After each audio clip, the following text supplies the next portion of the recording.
Profits at German carmaker Porsche plunged by nearly 96% in the first 9 months of this year. Porsche said the drop in profits was due to a change in strategy as the company shifted its focus back to combustion engines. Michael Leiters had barely settled into the chief executive's chair at Porsche when he made one of the biggest calls of his career, selling off Bugatti. Porsche is exiting its 45% stake in Bugatti Rimac and its stake in Rimac Group, ending 27 years of Volkswagen Group control and handing full ownership to Mate Rimac and a New York-led consortium. The backdrop: a profit collapse near 93%, a sales slide near 10%, and mounting pressure from China and new tariffs. Is this bold leadership, or a company simply out of options? In this video, we walk through the deal and what it signals for Porsche's next move. The crisis behind the sale. Before there was a sale, there was a number Porsche could not spin. Operating profit had fallen by roughly 93%.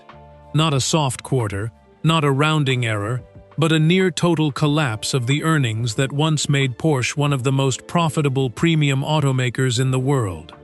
The cause was not a single scandal or a single bad decision. It was the cost of reversing course.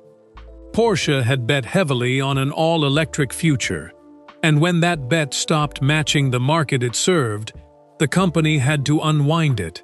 A reversal carrying a price tag of roughly 3.9 billion euros, with about 2.4 billion of that sum funneled directly into new product development to correct the strategy. How does a company absorb a hit that size without the world noticing? It could not.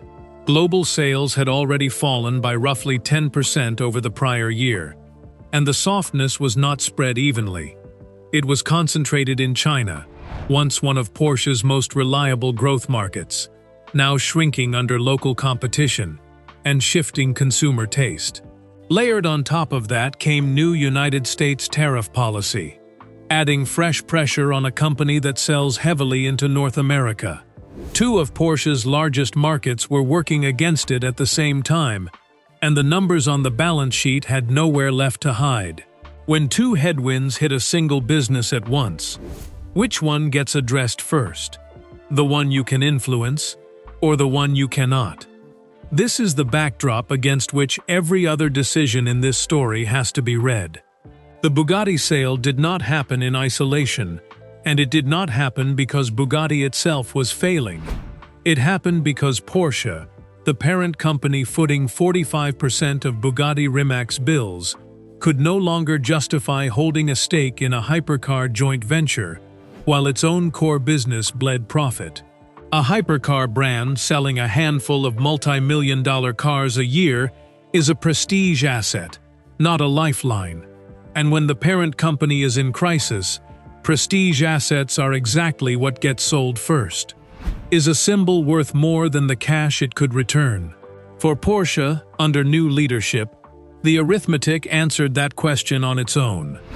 Dr. Michael Leiters became chief executive of Porsche AG, effective January 1, 2026, succeeding Dr. Oliver Blume, who remains at the helm of Volkswagen Group, Porsche's majority parent.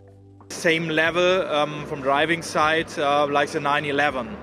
And when we built and design a new electric car. Leiters was not an outsider brought in to shake the culture. He had spent more than 13 years inside Porsche, earlier in his career, before 8+ years as Chief Technology Officer at Ferrari, and then more than 3 years as Chief Executive of McLaren Automotive, from July of 2022 until he returned to take the top job at Porsche. He inherited a company mid-collapse, and the 93% profit drop was sitting on his desk before he had unpacked. How much of a honeymoon period does a new chief executive get when the numbers are already this bad on day one? The China slowdown and the American tariffs were not problems Leiters created, and they were not problems he could quickly solve. They were structural headwinds that would keep pressing on Porsche's earnings no matter which brand it kept or sold. What he could control was the shape of the balance sheet underneath those headwinds, and that meant looking hard at every asset the company held that was not central to selling sports cars. Bugatti Rimac, formed only a few years earlier as a showcase of Porsche's technological ambition, now looked like exactly that kind of asset. A symbol built in better times, expensive to keep in worse ones. There is also the matter of what Porsche represents inside Volkswagen Group itself. Porsche has long been treated as one of the group's most reliable earnings engines, a brand whose margins helped offset the thinner returns of higher volume divisions. A near-total collapse in that engine's operating profit does not just strain Porsche's own reporting.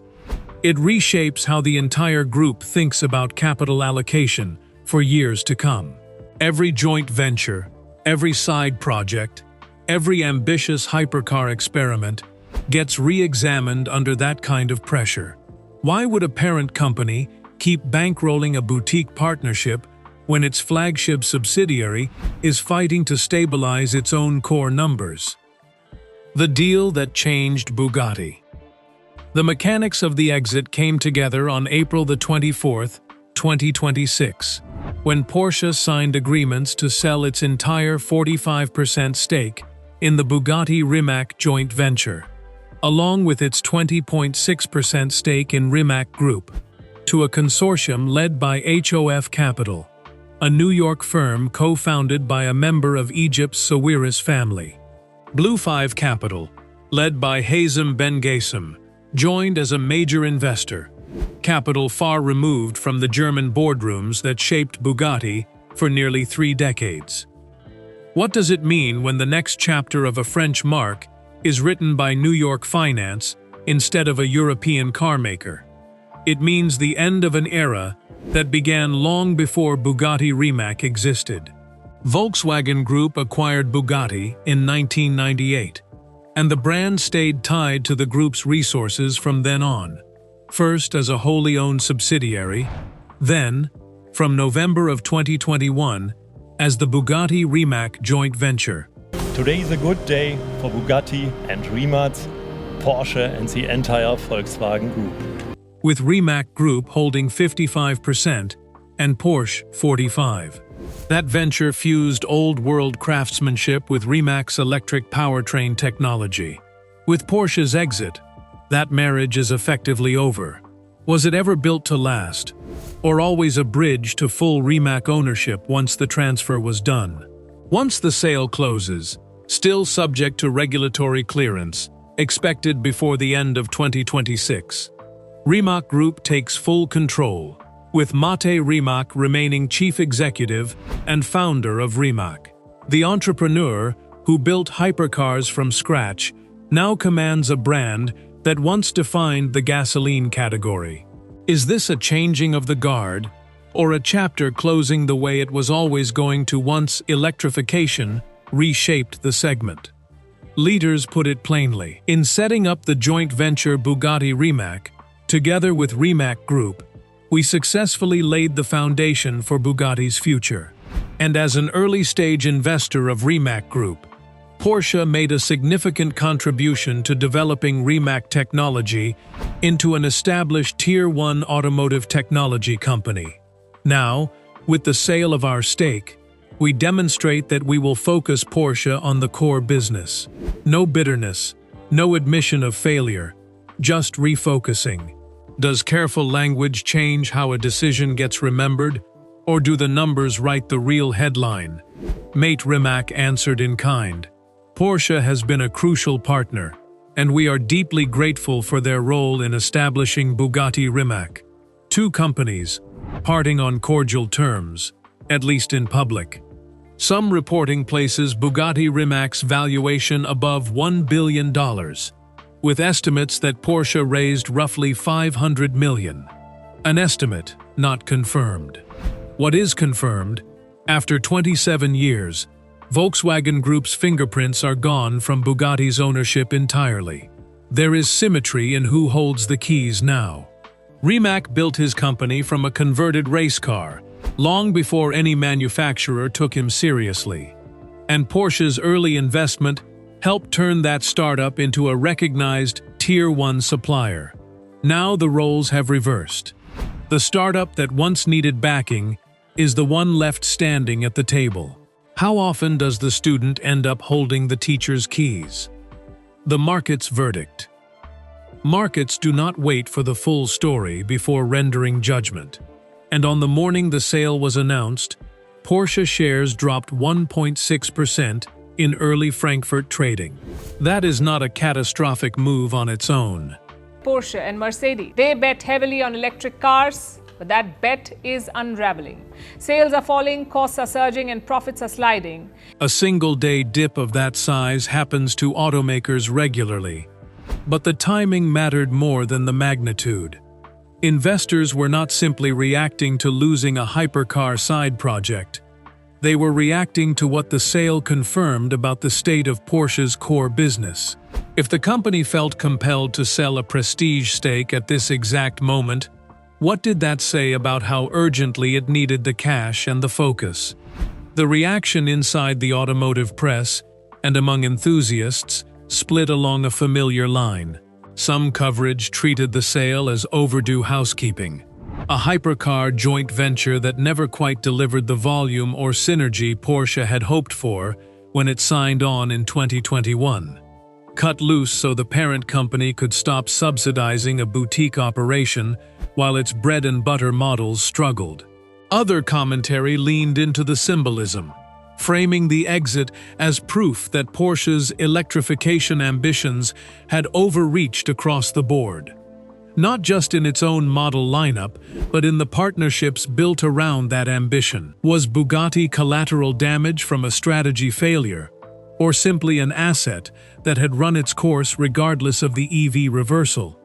Speculation also circulated around Bugatti's own future product plans, under full Rimac control, including chatter about the brand eventually exploring a sport utility vehicle to diversify beyond its traditional hypercar lineup. The kind of move that would have been difficult to imagine under Volkswagen Group's more conservative brand stewardship. None of that speculation is confirmed, and it should be treated as exactly that: speculation about a brand entering a new ownership structure, not a stated plan from Bugatti or Rimac Group.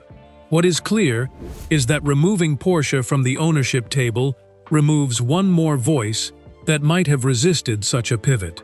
For Porsche itself, the market's verdict extended beyond a single day's trading. Analysts and outlets covering the earnings picture kept returning to the same juxtaposition: a company built on precision engineering and premium margins, suddenly reporting the kind of profit collapse usually associated with distressed manufacturers, not luxury sports car makers. That contrast is what gave the Bugatti sale its outsized symbolic weight. In isolation, a 45% stake changing hands is a routine corporate transaction. Set against a 93% profit collapse and a 10% sales decline, it reads as something closer to a company shedding weight. Porsche delivered 10% fewer vehicles globally last year. The luxury car maker delivered close to 280,000 vehicles, down from almost 311,000 a year before. Before a much longer climb. Does one asset sale change the market's underlying view of Porsche's trajectory? Or is it simply the most visible symptom of a deeper structural problem? The stock's modest recovery in the days following the announcement suggests investors ultimately read the move as clarifying rather than alarming. Confirmation that Leiters intended to concentrate resources on the vehicles that actually generate Porsche's revenue, rather than spreading capital across side ventures during a downturn. Confirmation, however, is not the same as reassurance.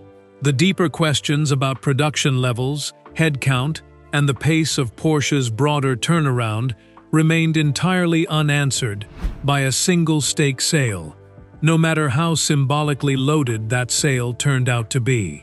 Enthusiasts who had followed Bugatti through its Volkswagen Group years brought their own lens to the announcement as well. For some, VW ownership had always felt like an odd fit, a French coach-building legend absorbed into a German industrial conglomerate best known for mass-market hatchbacks and family sedans. For others, that same ownership was precisely what kept Bugatti alive and technically credible through decades when an independent hypercar maker might not have survived at all. Both readings can be true at once, and both help explain why a stake sale that might look like a footnote in a quarterly filing landed instead as a genuine inflection point for people who care deeply about where this brand goes next. Which version of Bugatti's history gets to define its future? The one built inside a conglomerate, or the one now built outside it? Porsche's strategic reset.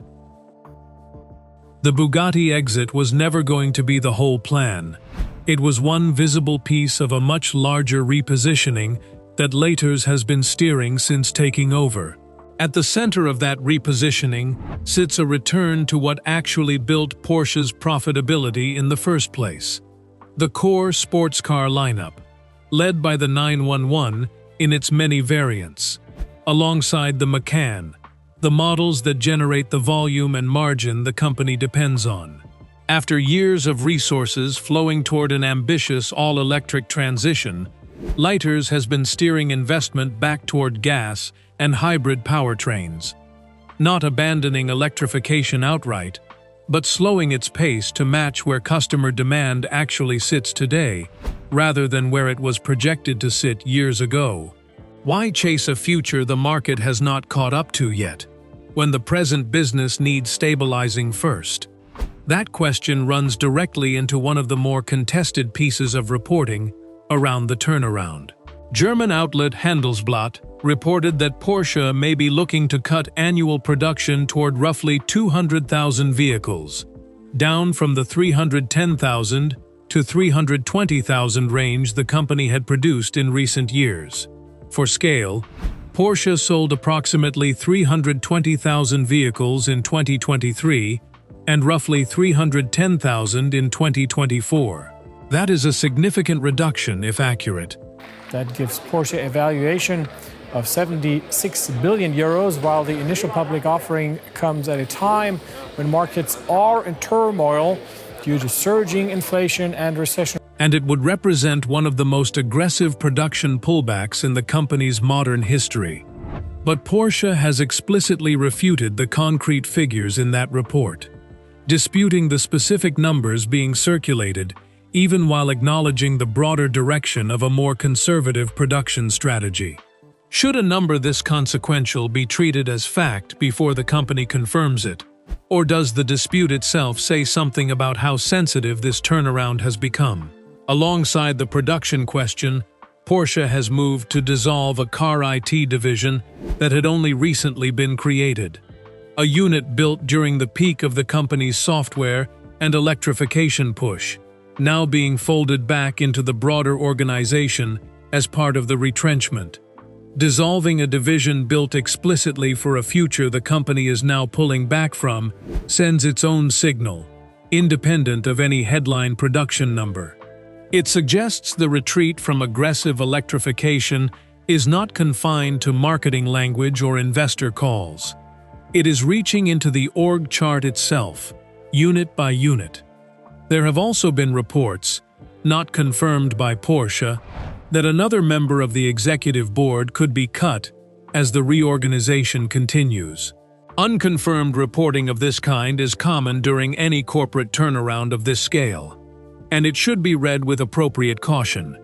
But taken together with the car IT dissolution and the disputed production figures, it paints a picture of a company still actively deciding how deep this retrenchment needs to go, months into Leiters' tenure, rather than at the very start of it. Is this the sound of a plan being executed, or a plan still being written in real time? What ties all of these threads together is not any single dramatic decision, but the cumulative direction they all point toward. Selling Bugatti, slowing the EV rollout, potentially trimming production, dissolving a tech unit built for a different strategic bet. None of these moves alone would define a turnaround. Together, they describe a company stripping back to what it knows how to do profitably, even as the exact scale of that stripping back remains genuinely contested between reporters and the company itself. None of this is happening in a vacuum either. Across the broader auto industry, more than one legacy manufacturer has had to walk back an overambitious electrification timeline in recent years, discovering that consumer demand shifted more slowly and more unevenly than early projections assumed. Porsche's retrenchment fits that wider pattern rather than standing apart from it. A premium brand recalibrating its bet on how fast the world would actually go electric. What makes Porsche's version notable is not that the recalibration is happening, but how visibly it is happening. In full view of investors, journalists, and enthusiasts, all reading the same disputed numbers in real time. The next chapter for Bugatti. The sale of Porsche's stakes in Bugatti Rimac and Rimac Group is not finished yet. Porsche will divest its 45% stake in Bugatti Rimac, the joint venture set up in 2021, as well as a 20.6% stake in Rimac Group. It remains subject to regulatory clearance, with completion expected before the end of 2026.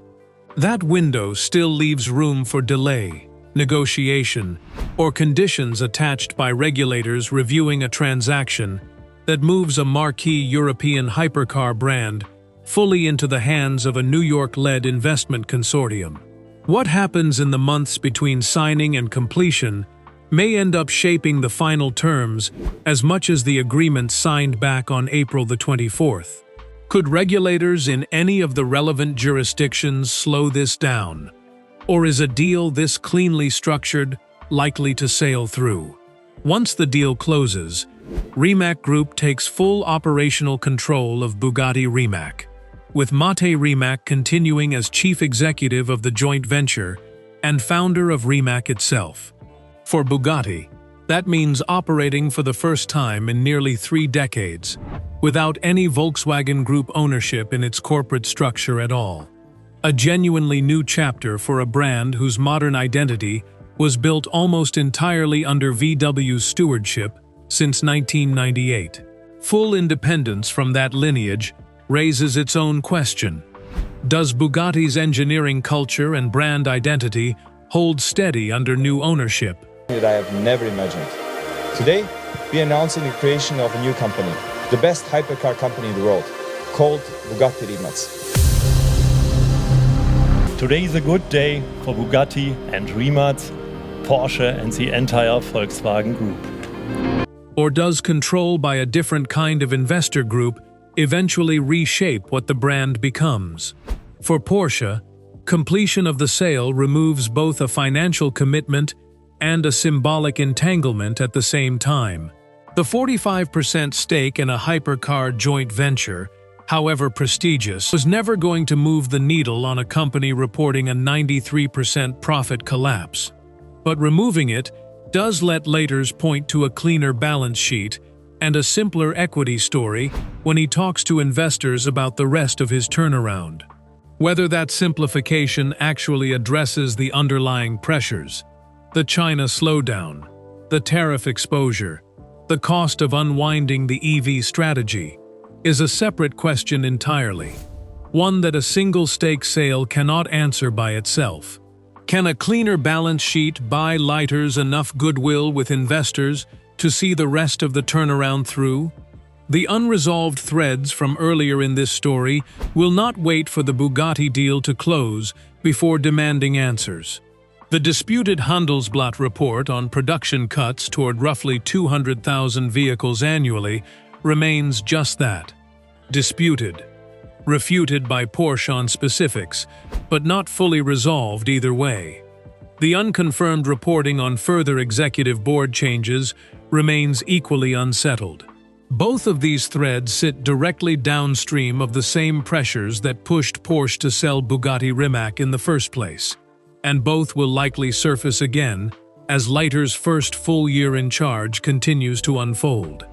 Will the next confirmed number from Porsche settle these disputes, or simply open up a new one?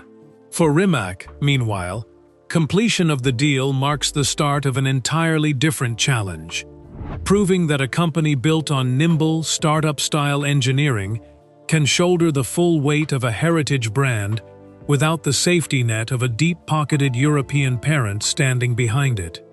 Investment consortiums, led by firms like HOF Capital and Blue 5 Capital, bring capital, not centuries of coach-building tradition.